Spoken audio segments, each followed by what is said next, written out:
We are live and direct on the construction on Kaiser Soul Say. Got the angry black fan, although he's probably not that angry today, actually. Man, there is something very, very rare that happened this weekend. And I know y'all care deeply about this, but there's something very rare that happened this weekend. Every one of my teams won this weekend. Y'all care. Y'all care. All of them. Y'all care. Y'all care. No, we do care. We still like you angry. We like the angry black fan. But yeah, it was a winning week for both the Panthers and the Hornets. But before we get started, we'll talk about this more in the shout outs. But yes. But we have some terrible news to bring you from the Under Construction family. We're going to dedicate this episode to our good friend. I'm going to call him our good friend, yes, Gerry Valancourt, a Charlotte sports casting legend. I'm talking like for 40 years, covered mostly the Charlotte Hornets, but had radio shows in which he covered Charlotte sports in general. And we reached out to him randomly years ago, kind of like not respond, like, hey, you want to come on the show? And he was like, yeah, just give me some Krispy Kreme and some coffee. And ever since he's been on the show multiple times, but he used to love coming to the studio and hanging out. And he gave us a lot of good advice about navigating the sports media world in Charlotte. And we were just heartbroken this morning to hear that he had passed away from heart failure at the age of 72. Yeah. So, this one's for you, Gerry V. Absolutely, man. Like you said, man, we'll get more into. We'll kind of memorialize him more in the shout outs, man. But just to share like my just a brief memory before we really get started, man, was just, you ever meet people and it only takes you 10 minutes to be really cool with those people? Yeah. It didn't take 10 minutes before Gerry V was like extended family. Like just such a warm spirit, man. Just First time coming to the studio, man, it was like we've known each other for years, man. Funny guy, real lighthearted, man. Didn't take life too seriously, man. You know what I mean, man. Always had a positive word, man. Just again, we're absolutely honored and privileged to have called him our friend. He's not Absolutely. Not just a peer, not a colleague, but a true friend, man. We're really gonna miss him, man. So, like you said, man, this is for you, Gerry V. And we'd always said, man, we got to get Gerry V back on the show. You know, when COVID came around, Gerry V was very careful. I mean, he was not a spring chicken, but he was very careful during COVID. So so were we. So we had said, when COVID clears up, we got to get him back on the show, and we never got the chance. And but I know that he was probably happy to see the Hornets have some success this week, and he would have been real happy to see what the Panthers did today. Some fans will not be happy to see what either of those teams did today, depending on Commanders. Yeah, depending on where you fall, in the tank commander formation. We'll talk about the Panthers first. Panthers faced the Denver Broncos, who aren't that good either. They came to town, and we finally excised all the ghosts of Russell Wilson from the past of the Carolina Panthers. Russell Wilson kind of had our number like forever. I think that the Panthers maybe have beaten Russell Wilson, including the playoffs, 3 or 4 times in the last decade. And then he's having a terrible ass season in Denver. He comes to Charlotte, and boy, the defense let him have it. Panthers win 23-10 in a game that really wasn't even that close. Right. Yeah, if you could somehow believe it, 23-10, like the game wasn't even really that close, and a very complete game played by the Carolina Panthers and the return of Sam Darnold. It's like, Sam Darnold comes back, plays a pretty solid game behind center. Every position played well, from the offensive line to the defensive line. Defense played especially well. Your thoughts on the game in general, Jamal? I have to admit to you something, man. I did not know whether I wanted to come on today's show and talked about the Panthers winning the game or how much the Broncos suck. I knew they were bad offensively, but man, they look really bad offensively. However, I have to give credit to Steve Wilks. I have to give credit to the game plan. I have to give credit to Sam Darnold. Okay, Sam Darnold entered the game a little rusty. We'll put it like that. Mm-hmm. But a little off on some throws in the first half, which is to be expected. I mean, the man hadn't played in a regular season game in a year and a half, so to be expected, man. Steve Wilks had what I believe is a really good game plan for a team like the Broncos, especially with a quarterback who hasn't played in so long. Running the ball, pounding the ball down the throats, man. Keeping our defense off the field. Having Darnold be somewhat of a game manager, even though the second half he kind of picked it up a little bit in that aspect. So I thought the game plan was something that I really, really admired. I really, really admired Deontay Foreman, man. We'll get to offensive MVPs later, but hint, hint, wink, wink. I thought DJ Moore was probably the happiest guy on the field today. Oh my God! When a decent quarterback showing, when someone actually gets me the football, man. So all in all, even though it was against a horrible offensive team, man, still a relatively dominant and pretty impressive victory, I'll say, man. Yeah, Denver actually was the number 2 defense in the league coming into this game. Right. It reminded me of last year's Carolina Panthers. Really good defense, or at least statistically good. Offense that couldn't get out of its own way, and ultimately was the reason the team is bad. Yeah, Denver did not look that good off. But, coming into this game, I thought, I like our defense against Denver's offense better than the reverse. I felt like, hey, we might be able to run the ball against these guys, and if we can stop the run against them, and who would have ever thought the Panthers' best game plan was to make Russell Wilson throw? Right. Right, because in years past, it would have been like, I don't know about that. Exactly, yeah. So yeah, I'm not gonna be one of these people, man, it was just the Broncos. Okay, yeah, but that's a game that, you feel like we should have, we should win. Now, if you feel like the Panthers should be tanking, then this was not a good win. I'm so tired of it. I'm so tired of the T word, man. I am, dude. I'm not even. Here's the thing, especially in the NFL. If you're a good enough team, sometimes you don't need a top 3 pick. Now, right. There will be some debate about whether the Panthers need a pick that high or not in order to be competitive in the future. And of course, it's all really going to come down to the quarterback situation. But the very quarterback heavy draft this year, and you feel like the Panthers might be able to pick up a good player without being, in the top 3 as far as, they've done it in the past. So, and it's the NFL, so many positions. You could get a franchise player depending on the position at any point in the first round of the draft. So, all right. It's funny you say that, Kaiser, because here comes hot take question time. All right. Hey, we got to do one a week. All right. Yep. Steve Wilks. Our sister Vashti has said it is time to take off the interim tag for Steve Wilks, which I totally agree with. Now, going forward, some of the fan chatter in the Twitterverse was saying, man, what would Steve Wilks look like with a good quarterback? So with that being said, now, whatever happens the rest of the season, I just don't foresee us getting number 1 overall pick because nobody's as bad as the Texans. Like, they're really, really bad. Right, okay. Yeah.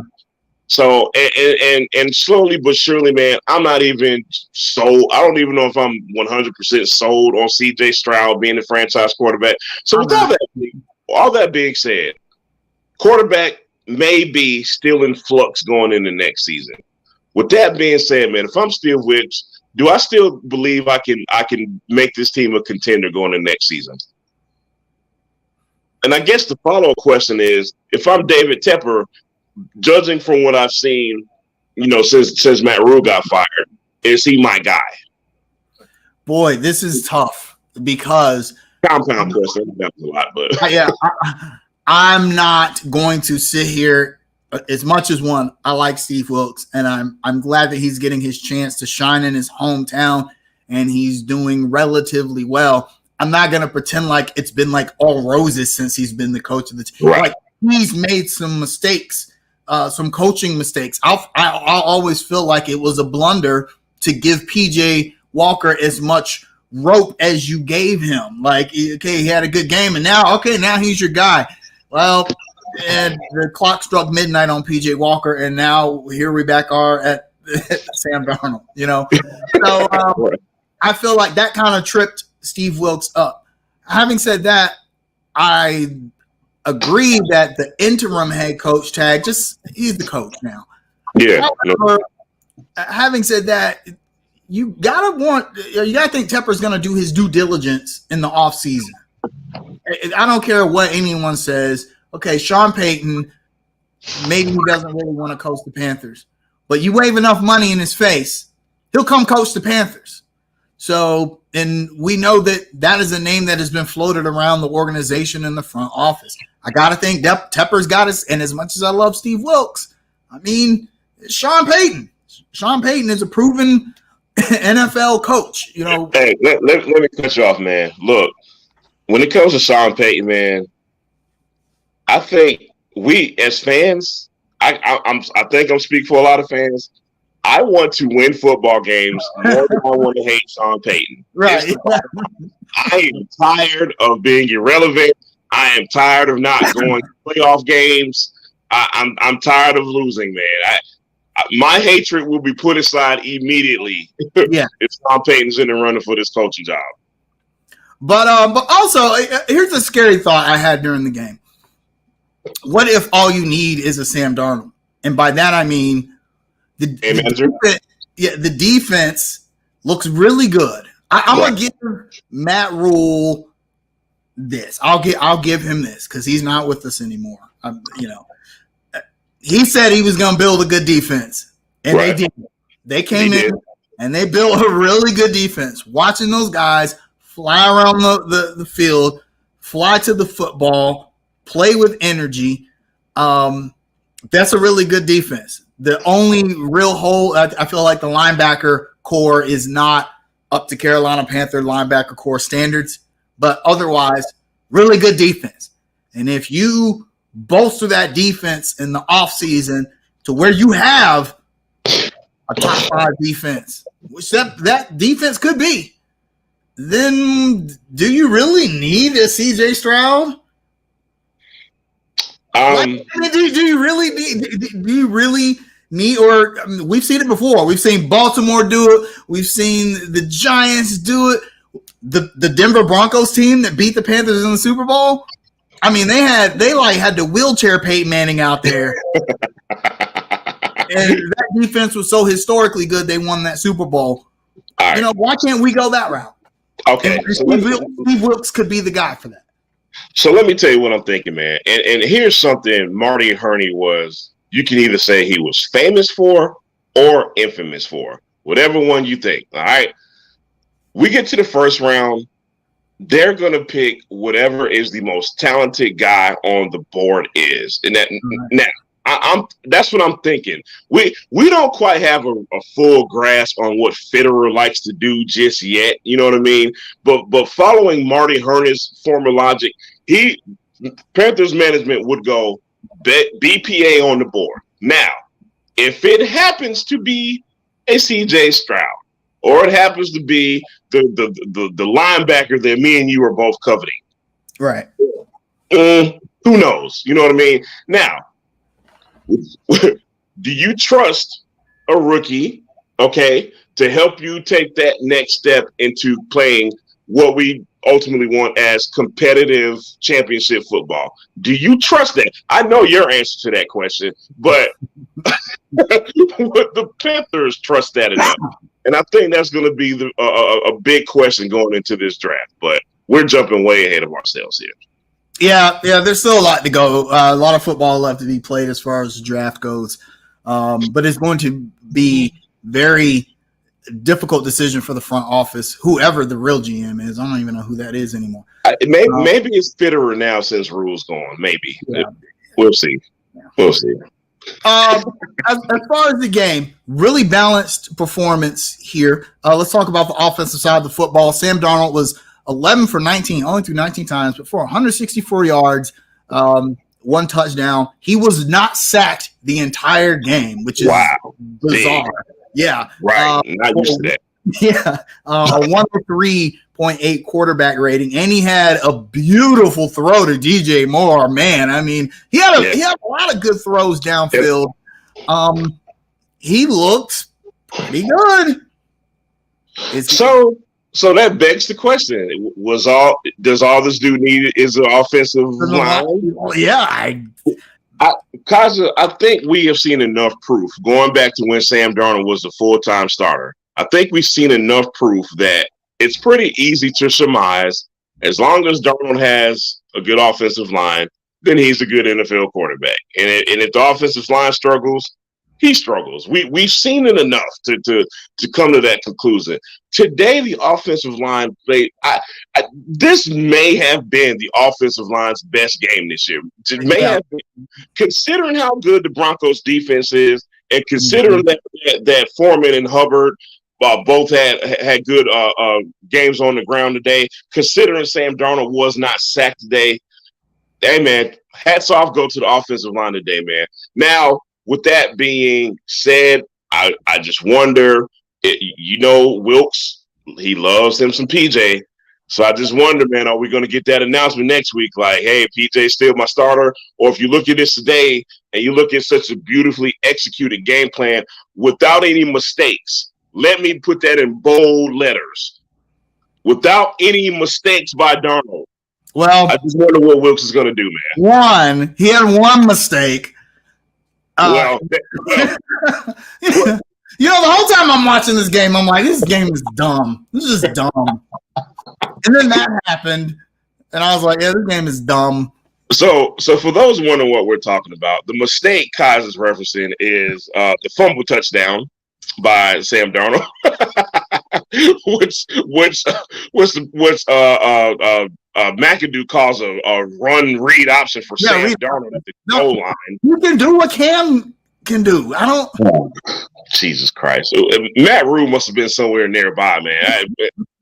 What? So I don't know. You know when something dumb happens with the Hornets and Eric Collins and Dale Curry say chicken salad. That's what. Chicken salad. Yeah, that was just pennies from heaven, whatever they say. But other than that, hey, at least he had enough awareness of mind to be like, oh, I can roll into the end zone. Did you see the way he was looking when he was on the car? Like, that's scoring. Did that really count? This counts, right? Hey, I mean, I cannot fault Sam. That might be. I can't say it's his best performance as a Panther because his first year with us, his first 4 games, he was actually really good. He was lights out his first 4 games. Yeah. But for him to come back from an injury and with the whether he was even going to have a job yet or still in flux, and to come out and just play just a really solid game against one of the best defenses in the league, got to give it to him. But he was helped a lot by his supporting cast. Deonta Foreman. Yeah. I mean, come on, bro. Come on, man. 24 carries, 113 yards, 4.7 yards a carry. He just didn't care. He was yapping at defensive linemen, like running over dudes. He didn't care. Hey, man, I'm no shade towards anybody, man, but it's so nice to have a big, bruising, physical running back that just doesn't care. Like I think we've missed that. We have. Yeah, it would have been nice to, because the thing is, McCaffrey could run between the tackles. Yeah. But he was never the kind of back to set that kind of pace. Oh, right. And then it would have been really nice if like Matt Rule had enough foresight to use both of them, Foreman and McCaffrey effectively. But that's college shit. That's why he's not here anymore. Yeah, congratulations, Matt Rule. Yeah, but yeah, and Chuba Hubbard also had I feel kind of bad for Chuba Hubbard because he was supposed to be next in line after McCaffrey left, and Deontay Foreman was like, "Nah, bro, I got this." And Hubbard has played really, really well over the last 4 weeks, but it's really been Foreman Trucking Company. Yeah, no doubt. Somebody needs to patent that. That's actually dope, man. Yeah. I like that. Also, DJ Moore. DJ Moore, yes. Let's talk about him. So they said this in the broadcast, but since 2018, no receiver in the league has more 50-yard plus touchdown catches than DJ Moore. Wow. Only player in the league over the last 3 seasons to have at least 1,200 or to have 1,200 or plus yards from scrimmage. No other player over the 3 seasons. Every season, he's had at least 1,200 plus yards from scrimmage. And look at the quarterbacks he's played with. I'm just going. And look who he's had throwing to him. Right. I'm wondering if we, the fans, have undervalued DJ Moore. I think so, but I want to hear your take. Statistics right there. Those are big time stats. Yeah, to answer your question, yes, we have undervalued DJ Moore, and to take it a step further, I think at certain times, man, we've even kind of unfairly blamed DJ Moore and tied him to some bad offenses, some losses sometimes, man. But again, man, the proof is in the pudding. Those stats don't lie. I know I say that they don't tell the whole story sometimes, but they don't lie, man. And we all know the quarterback hamster wheel that we've been on the last 7 years. Let's not deny that fact, okay? So what's going to happen when we finally get our coveted quarterback and we get our guy? We can look forward to more games like this, right? I hope so. Well, I mean, he only had 4 catches, but he had 103 yards and a touchdown with a 52-yard touchdown catch on 6 targets. It reminds me of Steve Smith before Cam Newton got here. Yeah, right. If you look at Steve Smith's career, and one of the reasons I've always said Smitty should be a Hall of Famer is look who he had throwing to him. Okay, so Jake Delhomme was okay. He had some Pro Bowl or a Pro Bowl year, but he had Jimmy Clausen after when Bad Jake showed when his elbow disintegrated. Jimmy Clausen, David Carr. Brian St. Pierre, Vinny Testaverde, yep. You, me, Ronnie. I mean, he had like all these just terrible quarterbacks, and he was still able to put up like these Pro Bowl-esque numbers with that. I'm wondering if like that. We're seeing the same thing with DJ Moore. Hopefully, he'll make a Pro Bowl here sometime soon. It's kind of odd that he has such big numbers, but what's funny? I'm going to tell you what DJ Moore most certainly doesn't get enough credit for.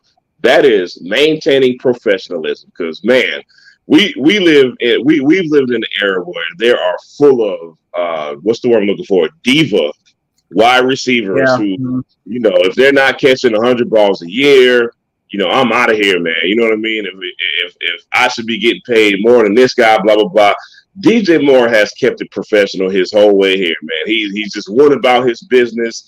He's kept everything on the field. He's shown great character. I remember when Steve Smith was talking shit about him one of those seasons. I forgot what the criticism was. He even kept it moving at that point, man. So I just like the fact that this guy has put his head down. Despite the hamster wheel, despite the coaching changes, despite Matt Rule's failure as a coach, despite all of it, he just put his head down and he's just produced on the field. I think that might be a big reason the Panthers decided not to trade him for first. And that was a move that we criticized. We're like, no, 2 first-round picks for DJ Moore, but maybe that's why they work in the front office, and we sit here and talk. Yeah. So, other side of the ball. By the way, offensive MVP is, we both agree, Deontay Foreman.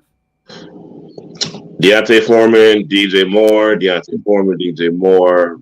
I'm gonna go Foreman. I'm cheating. Co MVPs today. Foreman. All right. I'm cheating today, bro. Right. Yeah, man. Other side of the ball.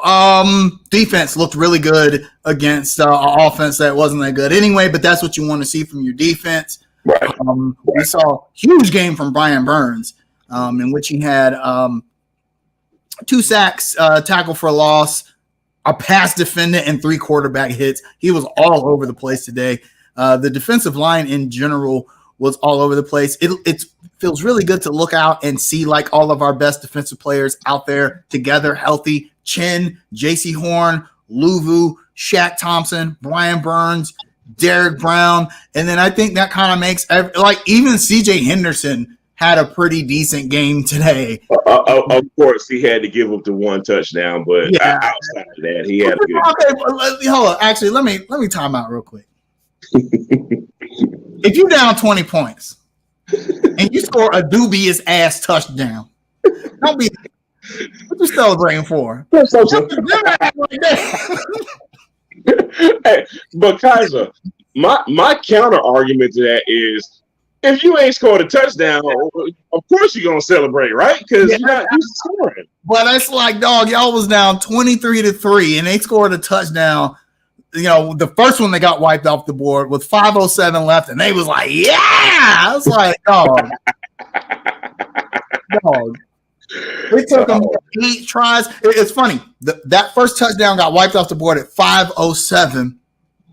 It was 3:11 or 3:17 when they finally scored. All this was in the 10-yard line. It was in the 10-yard line 8 plays later. Come on now. And then they get the onside kick. They thought they was gonna win after that onside kick. Hey, look, man. Hey, my butt got a little tight. I ain't gonna lie. But other than all that, the Panthers defense, they played really well. They pressured the quarterback a lot. They were good in coverage. The coverage, I think, allowed a lot of those pressures. Russell Wilson had nowhere to go with the football, and he is not the Russell Wilson of old where he can just make magic anymore with his legs. And Brian Burns was just chasing his ass up and down the field. It was just great to see. Shout out to Frankie Luvu, man, who was all over the place again today. Of course. Luvu and Burns should both make the Pro Bowl, in my opinion. I agree. I don't see a world in which those 2 guys don't make the Pro Bowl. And not only that, man, but I don't know if you hear that beeping noise, but that's the Brinks truck backing up for Mr. Luvu. Pretty soon, man. Yeah, he getting paid. He getting paid. Burns getting paid. Deontay Foreman might get paid. Maybe, depending on how. Yeah, maybe we'll see. I mean, I'd love for him to stay a Carolina Panther, but the kind of season he's having, he's going to demand a lot on the market. Yeah. So, Tepper's going to swing for the fences as far as wanting that quarterback, man. I just hope it's not for the wrong guy again.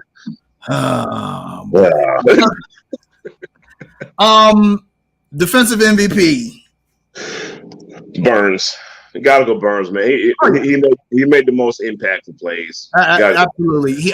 We've said this before on the show. He is the leader of that defense. You can tell that his play, the energy that he brings is infectious. And, everyone else on the defense, when Brian Burns makes a play, everyone else wants to make a play too.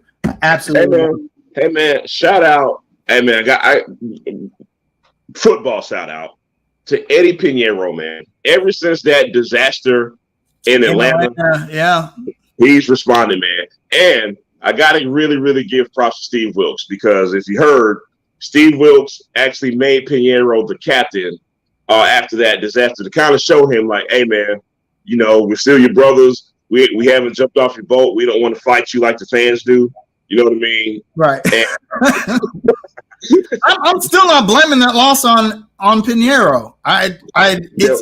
it's always easy to blame the kicker because everyone says, well, the kicker only has one job. Well, you could say that about anyone on the team. The quarterback has one job, right? Right. The quarterback has one job. And but when they mess up, we don't say, well, the quarterback only all you had to do was throw this touchdown. Right. All you had to do was get 1 yard, So really, if DJ Moore keeps his helmet on, we probably win that game. So, this is something else I thought about. If the referees make the correct call against Cleveland Browns week 1, in which they made a bad call because they didn't know what the fucking rule was, right, on the fake snap.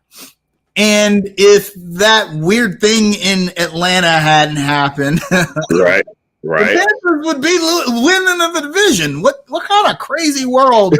What kind of crazy world is this, man? Oh man! Speaking of which, let's talk before we move on. Let's talk about this division really quickly before we move on. I want to check some scores while we're here. I was just about to. The Browns have beaten the Buccaneers today. So Cleveland did win. Okay. Yep. The Commanders have beaten the Falcons today. Where you at, Danny? Hey, Danny, you still out there? You still our friend? We hadn't heard from you in a while, man. So, yeah, man. And I think New Orleans is playing like right now. So they're playing San Francisco, and I would be shocked if San Francisco didn't destroy the Saints. Yeah, up the Panthers. I mean, up 3-0 right now. Yeah. Don't mess around and win this division. First, don't mess around and win the division. Don't do that. Don't give us that false hope. I feel like every 2 weeks, man, this is what's gonna happen. We're gonna jump off the boat. We're gonna deem the season over. A couple of teams in the division gonna lose, and we're off Tank Commander again. Now we're talking. It's gonna be this roller coaster ride to the end of the season, man. I really see it. Yeah, we're only a game back from the Falcons. So now the schedule coming up, I guess we'll talk about this. No doubt. The schedule coming up is kind of tough. I think they play the Seahawks. They have a bye next week, and then they play the Seahawks, who are really good. They are leading the NFC West, and then they play the Steelers, who are not that great this season. They play the Lions, who are not that great this season, and then they end the season playing the Bucs and the Saints, both teams which they have beaten this season. And I wouldn't say that Bucs game is a foregone conclusion. Absolutely not. No, sir. Hey, man, Pittsburgh is pretty bad. This is the first time I'm ever gonna say this, man. I don't see us losing to Pittsburgh, and I hope those are not infamous last words, man. But I just don't see it, man. They're pretty terrible this year. Seahawks, which we can talk about right now because that is the next game coming up on the schedule, man. We're playing at Seattle, which has kind of been a house of horrors for us. Yeah. Mm-hmm. Outside of the one great game where Cam Newton throws a touchdown pass to Greg Olsen, and I probably almost broke my spine because I was just apoplectic. But anyway, team against cover 3, wide open, dog. But before Cam even threw the ball, I was running through the house screaming because I knew, like Cam knew and like Greg knew, that was 6 points. However, with all that being said, outside of that has been a house of horrors for the Carolina Panthers. Now, this is a new era. We're not talking about prime Russell Wilson. We're not talking about the Legion of Boom.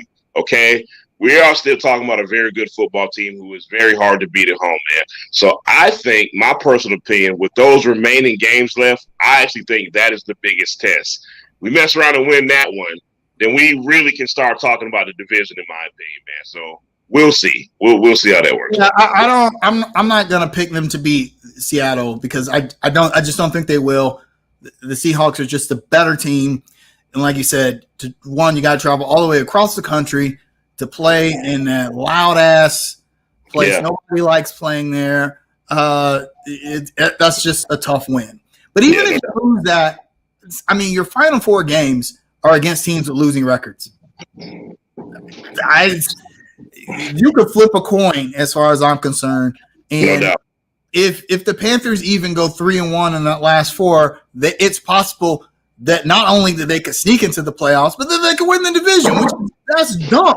That might be the dumbest season.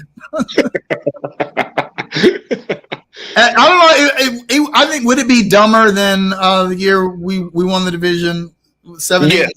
Yeah. Okay. You know why? Because of expectation. Because Matt Rule wasn't the coach then. We had Cam Newton. Exactly, yeah. We didn't have a hamster wheel at quarterback. We did fire the GM that year. Herney got fired that year. Yeah, right. After the Buffalo game, I don't know. I don't know. This is going to be an interesting season. Thank you, Carolina Panthers, for making it interesting. Right. I'd also like to thank the Charlotte Hornets for making their week very, very interesting. And man, two in a row, buddy. Yeah. 2 wins in a row. They went 2-1 for the week.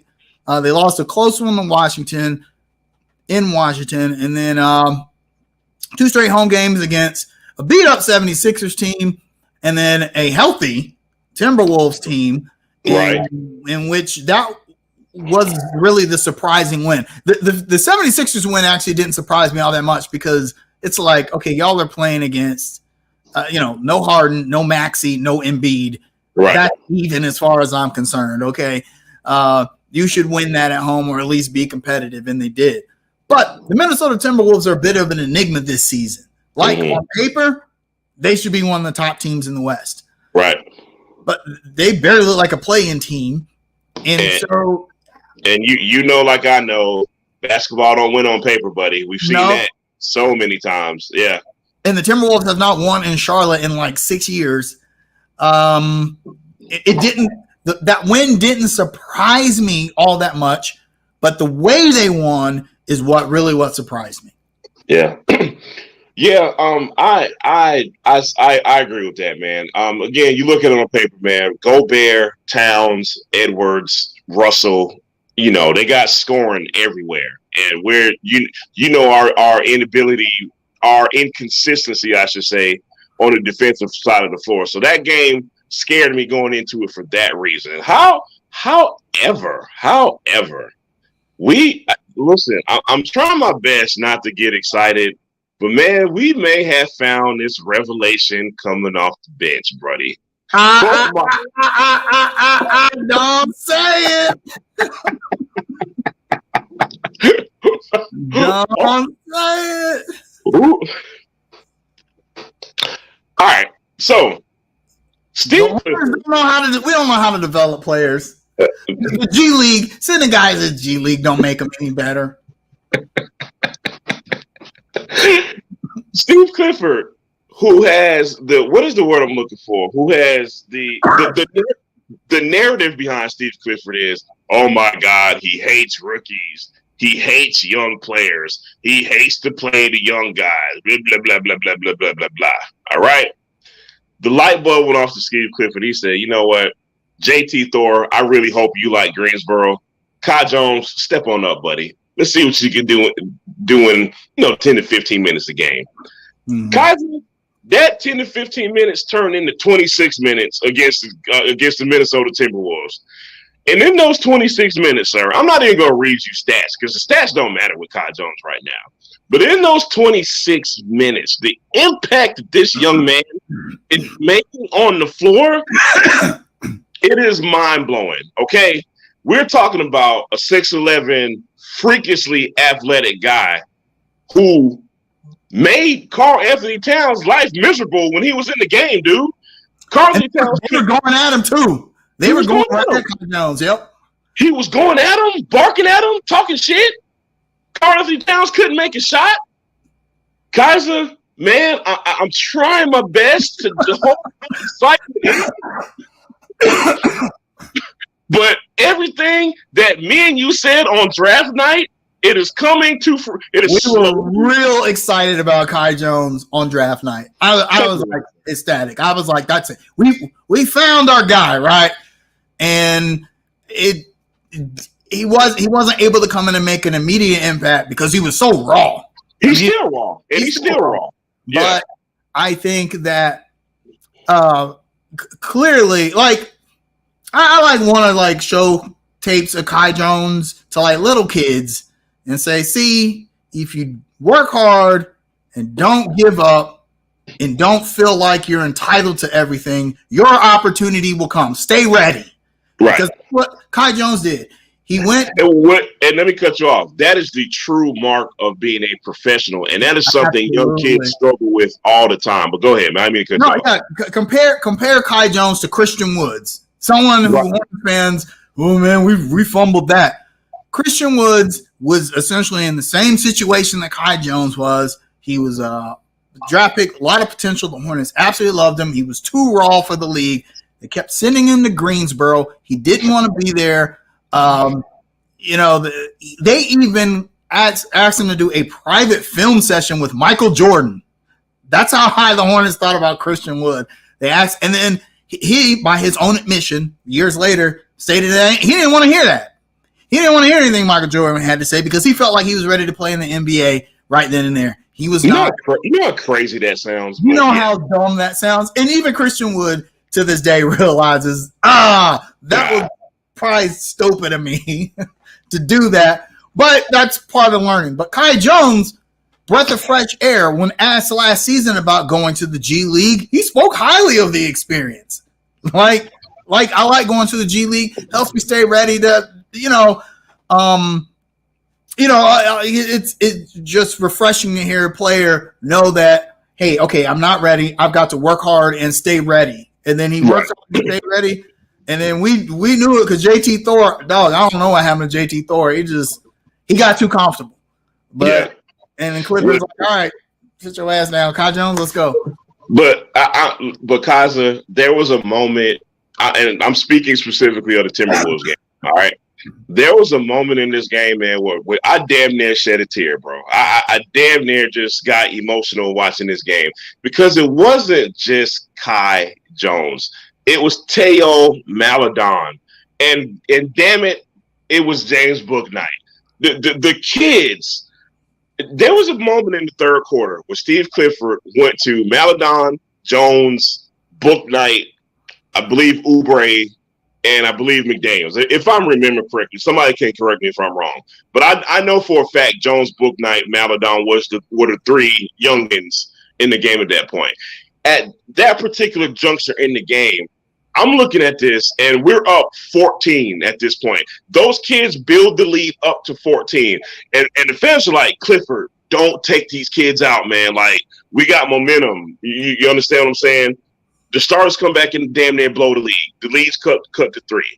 But the positive I'm taking out of this is that, man, these kids, hopefully, cross our fingers, man, are finally growing up. Yeah. And they're finally going to get the opportunity. With all the crap that is going on this season, I do mean crap. Injuries, Miles Bridges, blah, blah, blah. We can go on and on, man. If we have any expectation of making any noise, if I say making any noise, I mean sniffing the playoffs, getting past the play-in game, call it whatever you want to. Those guys are who we're going to need to get over that hump, man. Absolutely. So that was yeah, I'm so excited. I cannot wait to see this team fully healthy, playing like everyone playing fully healthy. Well. At this point, I don't even know if Gordon Hayward is even going to come back, man. I ain't talking about him. I'm talking about Gordon Hayward. Everybody else, yeah.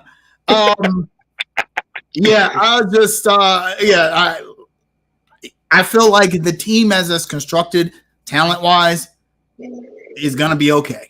They're going to be fine, okay? It's hard to be competitive in today's NBA with your best players not playing. And the Hornets have not had our very best player, LaMelo Ball, has only played 2-3 games this season. So, it's hard to evaluate the Hornets without, seeing our best players out there and seeing the young guys. I will say, Clifford is going to be put into a situation like Borrego was, in which you've got all these people that need playing time, and there's just not enough. He's gonna have a good problem on his hands. That's why. Very good problem, but I feel like Kai Jones is here to stay. Dog, that sequence the Nick Richards block on Rudy Gobert. Yes, sir. Yes, sir. To Terry Rozier, alley-oop to Kai Jones. Dog, I almost jumped through my screen. You know, almost dog. Did you see how high he got? First of all, listen. It was a basic two-hand dunk, but it was like it's like his sternum was above the rim. You know what I mean? Kai Jones is here to stay. Someone in the comment mentioned Gordon Hayward's wife. Yeah, we gotta talk about that. You know what? I agree with her. Go.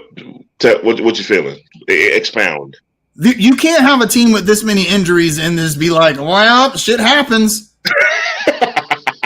Okay, it does. I feel you on that, I guess. But so many people with so many, you cannot have your best players consistently getting injured, particularly the same injuries. Okay, first of all, only less than 20 games separates the amount of games Gordon Hayward and LaMelo Ball have played as a Hornet. That's ridiculous. That's absolutely ridiculous. Is everyone going to tell me that LaMelo Ball is now injury prone? I don't think that that's the case at all, but something's going on. We've got Cody Martin. Okay. Sore quad muscle. Oh, now need surgery. Guys, how do we go from sore quad? And number one, I've never heard of a sore quad keeping you out for that long. And then out the goddamn blue, you need knee surgery. What?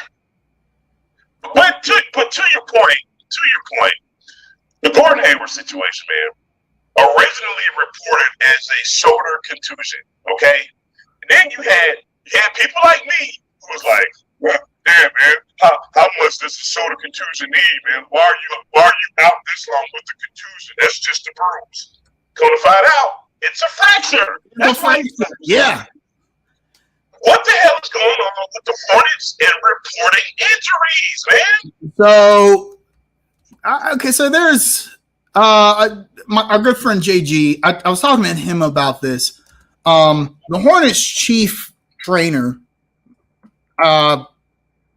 she was previously the trainer for the Los Angeles Lakers the year that they won the championship in the bubble. She was let go and then hired by the Hornets the next season. And I got to think, well, why did the Lakers let her go? Like right after winning a championship. Right. And then I got to think that it may have had something to do with the way that Anthony Davis's health was being handled on that team. You know, Anthony Davis's health is like the linchpin to the Lakers' success. So, you know, Mitch probably has ties to the Lakers or whatever. He's like, okay, so we got a chief medical trainer that needs a job. Of course, she's going to get vetted out. The Lakers probably don't have anything bad to say about her. But and it may not be just like solely her fault, but the executioner's blade has to fall on somebody's neck, right? Right. It is your job to be in charge of all of the players' health and all of the team doctors' decisions. But not just that, man. But when you look at just the uncertainty and so many question marks around these various injuries, man, it's like, what exactly? The first question you're going to ask is, okay, something's not adding up. So what's the common denominator? And you're going to look back to the trainer, right? Yeah, you're going to be like, okay, well, I mean, to go from quad soreness to a knee surgery is like, that's not a red flag. That's like a box of red flags at the red flag factory. I've never heard of anything like that. Like, oh, dog, my quad sore. Well, now you're going to need knee surgery. What kind of doctor are you? The whole shoulder contusion thing. Oh, yeah. Oh, my bad. Your shit was really fractured, dog. What? What? What kind of communication is the trainer and the team doctor having, man? Yeah, I'm perplexed. And then so you add those two things on top of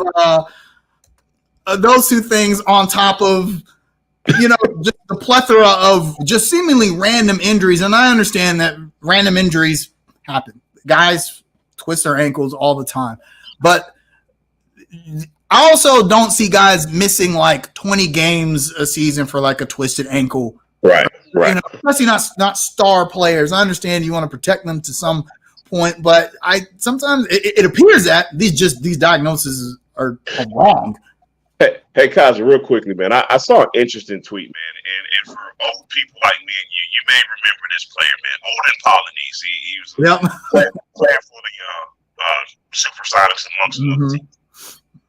He tweeted something today, and he said, "Hey, young players, sometimes you got to play through these injuries to build up pain tolerance." And I'm thinking to myself, like, a lot of young kids are gonna look at that and be like, "Oh man, that's just some old head hating, man." Blah, blah, blah. But if you really think about it, Kaza, and maybe I'm gonna sound like an old head here, but basketball in the '90s, God, I sound so old. I just don't remember this many stars being hurt all the time. All the time. You get what I'm saying? So I'm giving that tweet a lot of credence. Now, as it relates to everything going on in Charlotte, which is a convoluted conversation, which is a loaded conversation. But at the same time, I'm just thinking to myself, like, all right, are some of these injuries some stuff that y'all can or not? Now, Gordon Hayward, let me be clear about Gordon Hayward. When he came back initially, I want to be very fair. I never thought he was good. He didn't look good to go. You know what I mean? Mm-hmm. He looks like he didn't need to be out there. He looked like his shoulder looked messed up. I was like, his shoulder looked kind of crazy. right. Now he's an outlier. Before, like, okay, y'all, like, is this something that we should be playing through, or we just being careful? You know what I mean? Yeah, I just some of it is the players, but I do think the players do want to get out there. I look at LaMelo Ball, and it's torturous. It's torturing him to not be on the court. I mean, the look on his face when Kai Jones got that alley-oop, I thought he was going to suit up right then and there. Like, fuck it, coach. Put me in the game. I want to throw alley-oops too. So, but players are products more so than they were in the 90s. Okay, the league and franchises want to protect these players, and not just really protect them, but they want to extend their careers or their money-making potential as long as possible. Let me say this: I do think there's a firm between the franchises and the league, so to speak, because Adam Silver does not like all these injuries. He's been vocal about it. One of his main objectives in the offseason is like, hey man, look, I think he might even say something directly about Kawhi Leonard, but he basically was quoted as saying, I want to see the stars playing in games, because if they're not playing on national TV on Christmas and all these things, you know what I mean? Yeah, I don't know. I don't know what could be done. I think maybe the NBA should tighten up their rules on injury reports, like kind of like the NFL. The NFL is very strict about what you can list on an injury report, what a player has to do, if he's listed as a certain status. I don't know if the NBA is quite that strict. I mean, I got to think. Yeah, I got to think if a player has a shoulder contusion and you find out that, oops, it's a fracture, like, something got to be done, right? If I'm the league, that's why I'm like a mini investigation at that point. If it's my league, you know what I mean? Like that, to me, that's super fishy, and I want to know more about that. Yeah, no, absolutely. Jamal, is your mic okay? Somebody said they can't hear you in the chat. Uh-oh. Sorry. What about now? Check 1 2. Check 1 2. I think we got you. All right.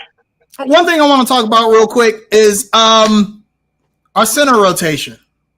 The play of both Nick Richards and Mason Plumlee has been really good over the last 5 or 6 games, particularly in this past week. It was great. Now, Nick Richards did not have a great game against the Timberwolves, but he contributed to the play of the game. Huge block on Rudy Gobert. And that's why a lot of people like Nick Richards because he's gonna contest more shots at the rim. Whereas Mason Plumlee looked like a poor man's Jokic, maybe not poor, like you broke his hell man's Jokic. But he's been playing very, very well. He's had a double-double in the last double-digit rebounds every game in the last 4 games. Nick Richards had a double-double in his previous 3 games. Is the search over? Wow. That is a good question, man. I don't know if the search is over just yet because we're just forgetting that we spent a number 15 pick on another center, Mark Williams, okay? So, who is dominating the G League. Who's dominating the G League, by the way. And I think that question is better answered after this year because somebody can correct me if I'm wrong, but I think this is Plumlee's contract year. And with that being said, even as good as he's played, and for the fans out there, just know we're not nearly as critical as Mason Plumlee as a lot of Hornets fans are. So as well as Plumlee's playing this season, I still don't see him being retained after next season.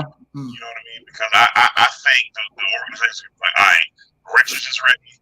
We need to see what Mark Williams got, and we'll go get some third guy down the road. So, absolutely. Yeah. So in a sense, yeah, it might be. In a sense, the search may be over. In that particular sense, man. I do want to say this, man. I got to stand behind what I tweeted a couple of days ago. It might be time, Cosmo. And when I say it might be time for old Nick Richards to be in that starting lineup, buddy. It might be time. Here's why Nick Richards is not starting and will not start. The offensive pace, when Mason Plumlee is in the game, it's a night and day difference. I agree there. The Hornets average more points per possession. The pace is higher when Mason Plumlee is in the game because he's actually better at running the floor, right? Spreading the defense out or spreading the offense out. And we know Mason Plumlee can pass. He can pass. He can handle the rock. He can do things away from the basket. 5 assists against the Timberwolves, by the way. Yeah. That's why he starts. He helps your team set that offensive pace. And then when Nick Richards comes in the game slows down. But that's when you want it to slow down because the backups are in. You don't need to keep your pace up. You can afford to dump the ball down low and score points that way because you don't have to keep the pace up. I think Steve Clifford likes that change of pace. Or if you start Nick Richards, well, now you run the risk of lowering the pace. Nick Richards is not going to behind the back skip past the lane. Right. He's not going to do that. He's going to go towards the basket and he's going to camp out there.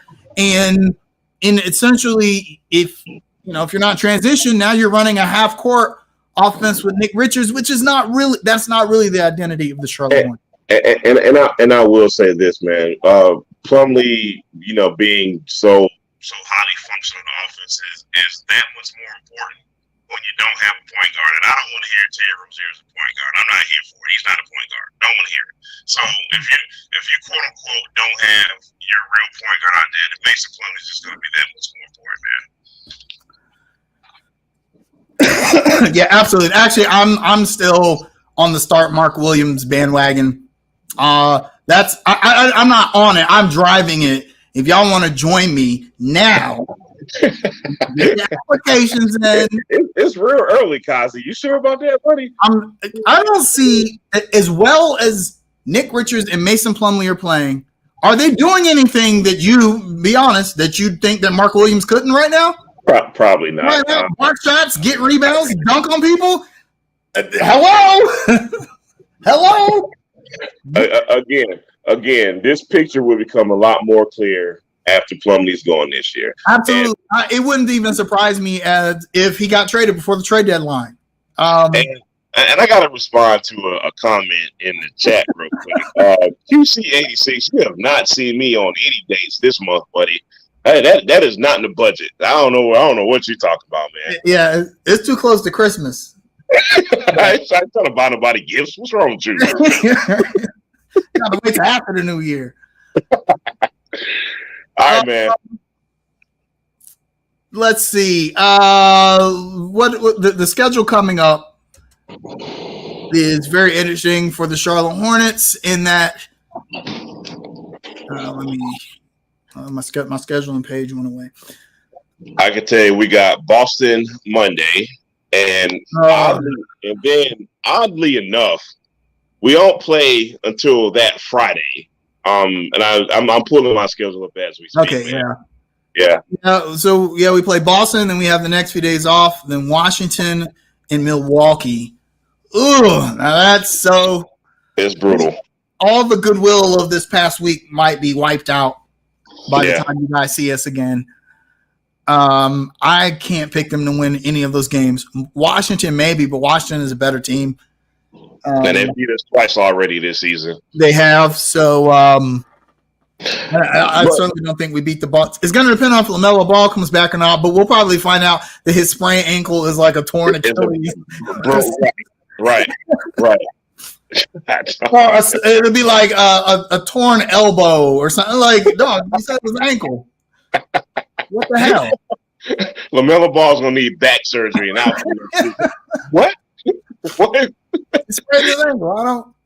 But anywho, man, I'm gonna go out on a limb and pick us to beat Washington only because maybe the team is actually tired of losing in Washington this season, and maybe they give us a extra effort, so to speak, Friday. That'll be the one game I picked up, man. Boston's just too good of a team. They're 15-4. They are just rolling right now. So I don't see us beating Boston in Boston. Then we got to go, like I said, I'm going to pick us to beat Washington. And then we got to go to the Bucks. It's just so hard beating Giannis and his referees. You know what I mean? And let me say this. We actually keep it very close with the Bucks most of the time. But every time it comes down to the fourth quarter and the referee's got to make a call, it always goes against us, man. So if LaMelo's playing, we have a chance. The Bucks don't seem to handle LaMelo Ball really well, and we've seen that in the past. LaMelo shows out against them for some reason. But you can't count on any of these injured players playing any of those games. I'm going to pick us to go 0-3. I don't think we win it all next week. And then now we start talking about Steve Clifford's head again, and Victor Wembanyama. Yeah, why Bouknight starting? Hey, by the way, Bouknight played pretty well this past week. I hope that whatever he's going through, they've got it figured out. Yeah, or whatever. He still needs to take the smarter shot sometimes. Which in the Minnesota game, which I was pretty proud of, man. His shot selection was really good, man. Only 2 of 3, but I'll take it. 8 points in 15 minutes. Hey, man, slow baby steps. Step. Yep. All right, Hornets. Yeah, to the shout out we never wanted to do. Yep. Yeah. Man, I just want to say, man, it was an honor to get to know Gerry. Being from Charlotte, like you, I know you grew up like I did, listening to sports radio and hearing Gerry's voice on sports radio and seeing him on the TV occasionally. He was a bit of a celebrity in Charlotte, particularly during those early Charlotte Hornet days where the Charlotte Hornets were like the toast of the town. Rock stars, yeah. Yeah, they were. Yeah, they were. I mean, for those of you who don't remember, 1988, 89, 90, 91, all the way to 95 was just like, the Charlotte Hornets were like, and Gerry Valancourt was a big part of that. So, meet him 30-something years later and not just be able to meet him, but to have him impart knowledge on us, come hang out with us, joke with us, be on a show, and just be cool, be one of us, Right. That was awesome. That was awesome. I feel honored and blessed to have had Gerry Valancourt as a part of our lives. So Yeah, and like I kind of alluded to earlier, I'm sure you'll agree with this, man. But just not just like as a media guy, and keep in mind, man, he was the first media guy to really fool with Little O under construction. He didn't even hesitate either. You know what I mean? Like, and not just from that perspective, but he became one of the fellas. Like, I don't even think like I'm think I'm speaking for yourself and Rodney, man. Like, it's not even he became like some media guy. He was literally just our friend. He was our guy. You know what I mean? And for him to just come on the show and just bless us with everything that he had, and his knowledge of sports, man, was just kind of like extra. Just the cherry on top of everything else, man. I remember we always used to do a shoe check. You know, he was always fly. He always had the fly Jordans on, man. Yeah. Always had the fly sweatsuits on. You know what I mean, man? And we were always kind of joking with that, man. He loved his Krispy Kreme donuts, and I think it was Dunkin'. Maybe I'm getting that wrong, but whatever. Yeah, man, just a great guy that, like you said, we were just very, very honored to have in our lives, man. Yeah, I remember the first time he came over, he pulled up in a new Audi. Yeah, right. Brand new Audi, right? And he steps out. He's got a full length Adidas sweatsuit joint on, like the velour joint with the Kango. Like, and my wife was like, "God, who is that handsome older fella?" I was like, "Whoa, hold up now." This can't be coming up on my house, all kinds of drip. Got my wife talking about you, but hey man, look, you used to give us good game on restaurants and it's like, man, this dude is super cool, man. Like, man, to me, man, just ageless, just an ageless human being. I didn't realize he was even in his 70s. He was extremely sharp, and boy, we're really gonna miss him. We're gonna miss interacting with him. And but we're gonna miss calling him a friend. So absolutely, man. Rest in peace, Gerry V, man. Rest in peace, Gerry. Yeah, man, and just we gotta say this, man. Blessings and peace to his family, his daughter who broke the news earlier this morning, or maybe it was last night, man. But yeah, man. Well, by the way, Rodney, it was Rodney who reached out to him. We had been reaching out to people in the media we run a small show. And he was one of the few that Tone X as well did, but he was one of the only sports media people like established that was like, oh yeah, sure. Rodney told me I thought it was a joke, and he was like, oh yeah, just maybe some Krispy Kreme, and I was like, is he serious? We ain't got a Krispy Kreme though. We obliged, and it worked out. So yeah, man.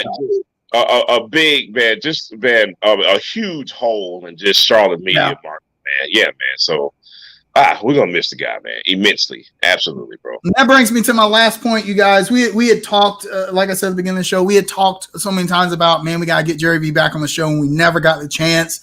Just let that be a lesson to all of you guys.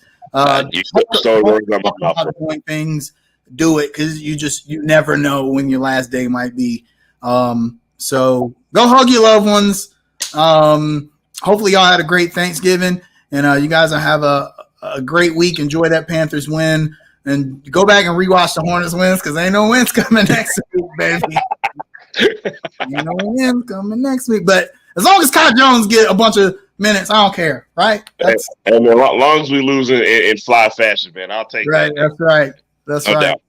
Hey, y'all have a great week. Hey, shout out to Rodney, man. We love you. Yeah. Glad you had doing this. Y'all take care. Y'all have a great week, and we'll see y'all next week. We'll be back on Facebook next week, I promise. One way or another.